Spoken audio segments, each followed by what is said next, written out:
But our big story at 6 coming down to the wire, the massive task of recounting 5 million votes in Georgia and the mudslinging within the GOP. CBS 46 keeping check on metro Atlanta counties. Fulton, DeKalb, and Clayton are done with their recounting. Cobb and Gwinnett still counting. CBS 46 with live team coverage tonight. Another county with uncounted votes. And why state senators are calling for changes to the audit process. Let's start with CBS 46's Adam Murphy. Adam, good evening.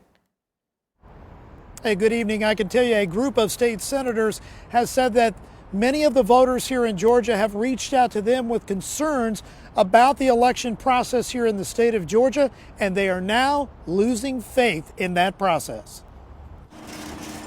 Under the Gold Dome inside the state capitol, a restatement on behalf of the 8 Senate Republicans called for changes. Voters across Georgia have legitimate questions To Georgia's election process.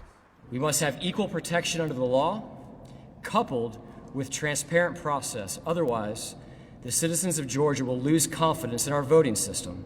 State senators called for the Government Oversight Committee to convene a hearing to address questions and concerns being voiced by voters about the election. Plus, they called for an additional audit.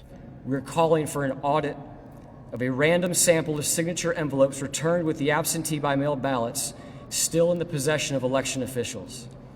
This process should be done with a statistically relevant sample of ballots from around the state by professionals with experience in handwriting analysis.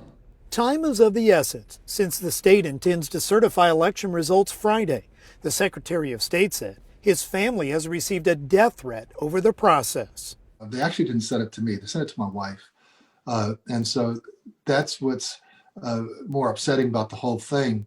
I don't want to say I signed up for that kind of stuff. Secretary Raffensperger said his office will continue to investigate potential fraud to make sure voters can trust the process. As we know, absentee by mail ballots will be widely used in the upcoming runoff election. We must ensure voter signatures and the voter signature match verification adheres to the extensive procedure laid out in Georgia law. Now, Senate Republicans said they spoke with Attorney General Chris Carr here in the state of Georgia. He is committed to providing them the documentation they need associated with the consent agreement and other relevant cases. So we will see how this plays out in the coming days. Live outside the state capitol here in downtown Atlanta, Adam Murphy, CBS 46 News.